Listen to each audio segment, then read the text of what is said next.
নমস্কাৰ।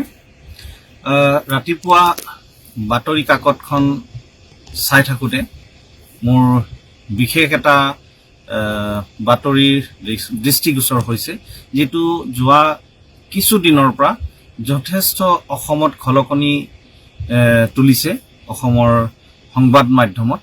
আৰু সেইটো হৈছে যে যিটো ভুৱা ৱৰ্ক অৰ্ডাৰ বুলি যিটো আমি ইতিমধ্যে গম পাই আছোঁ, আৰু ভুৱা ৱৰ্ক অৰ্ডাৰক লৈ যিটো ধৰণে তথ্য কিছুমান ইটোৰ পিছত ইটো ওলাই আহিছে, মই ব্যক্তিগতভাৱে ভাবিছোঁ যে এটা মন্তব্য প্ৰকাশ কৰাটো খুবেই প্ৰয়োজন বুলি।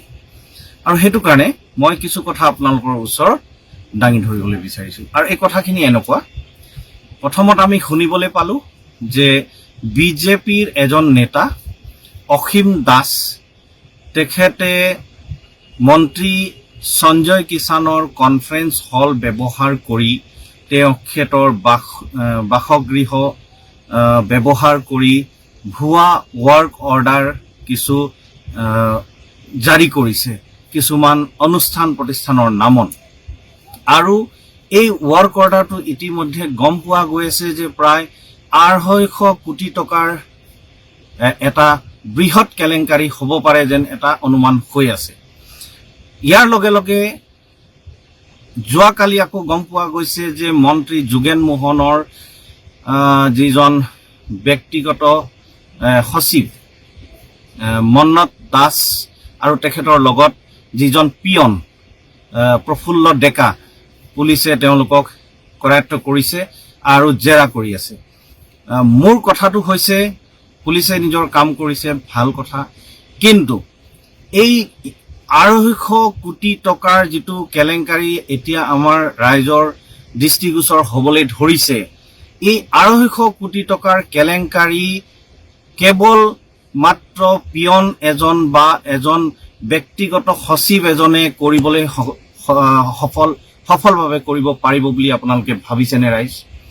ইয়াত নিশ্চিতভাৱে মন্ত্ৰীৰ পৰা লৈ আমোলাসকল জড়িত আছে, যিটো পুলিচ তদন্তত হয়তো আমি গোটেই ডিটেইলছখিনি আমি হয়তো নাপাব পাৰোঁ।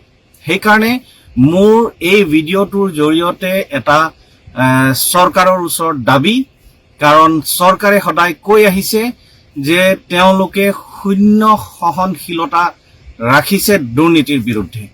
তো মই আমাৰ মুখ্যমন্ত্ৰী ডাঙৰীয়াক আহ্বান জনাইছোঁ যে শূন্য সহনশীলতা আপোনালোকে দেখুৱাওক আৰু গোটেই তদন্তৰ প্ৰক্ৰিয়াটো CBIক গতাই দিয়ক।